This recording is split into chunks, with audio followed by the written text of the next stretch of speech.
a créé AFPA Transition il y a un peu plus d'une année. Moi, ce que je souhaitais surtout, c'est qu'on voit la transition professionnelle d'une autre manière, hein.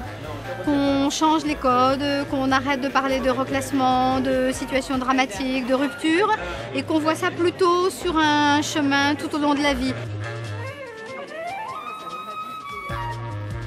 Toutes les personnes qui forment AFPA Transition aujourd'hui venaient d'univers différents. Ils étaient à l'AFPA ou pas, mais ils travaillaient dans d'autres univers, hein. L'idée, c'était un groupe qui se constitue, 350 personnes. Comment on fait pour qu'ils se lient entre eux? Et pour moi, la meilleure façon de se lier, c'est l'art. C'est de réveiller la pulsion esthétique chez les uns et chez les autres. Ils ont fait des tableaux et donc ils ont tous décrit leurs rêves d'AFPA Transition de façon un peu rêvée, mais aussi de façon très opérationnelle, hein.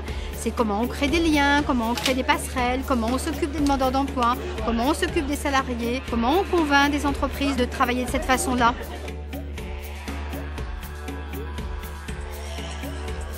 On a vu sortir là, de manière évidente, toutes les valeurs, toute l'identité de l'AFPA Transition. Ils nous ont raconté ce qu'ils voyaient de leur métier et ce que pouvait être l'avenir de la transition professionnelle.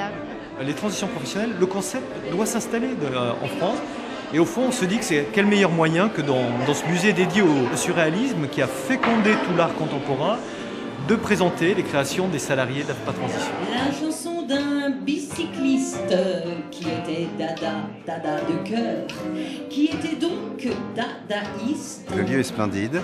On a l'impression de se retrouver dans le Paris des années 1920 ou 1900, avec des personnes qui sont elles-mêmes en transition dans leur histoire. Mélanger le surréalisme et la gestion des transitions professionnelles, c'est osé, mais c'est très sympathique et très parlant finalement. Tous les liens qui peuvent être faits entre la culture, l'art et le monde économique et le monde social sont importants parce que c'est montrer que la culture n'est pas dans un ghetto mais une activité qui est ouverte sur le monde et qui est essentielle à la vie de la société en général. Nous sommes toujours en transition, nous sommes toujours dans un passage.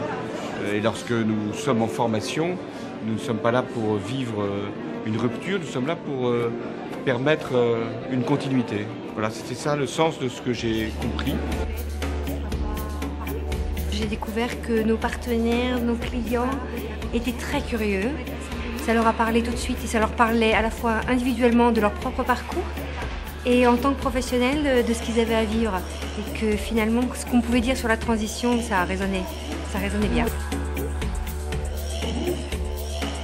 Avec les explications, j'ai atterri de belle façon et je trouve qu'à partir de ça, ça ouvre des possibilités extraordinaires pour le marché des entreprises, le marché privé en général. C'est une démarche originale qui allie à la fois un travail sérieux sur notre cœur de métier et qui en même temps a une vraie démarche artistique. C'est signifiant et ça apporte des valeurs qui sont chères à l'AFPA. Donc oui, je suis emballée.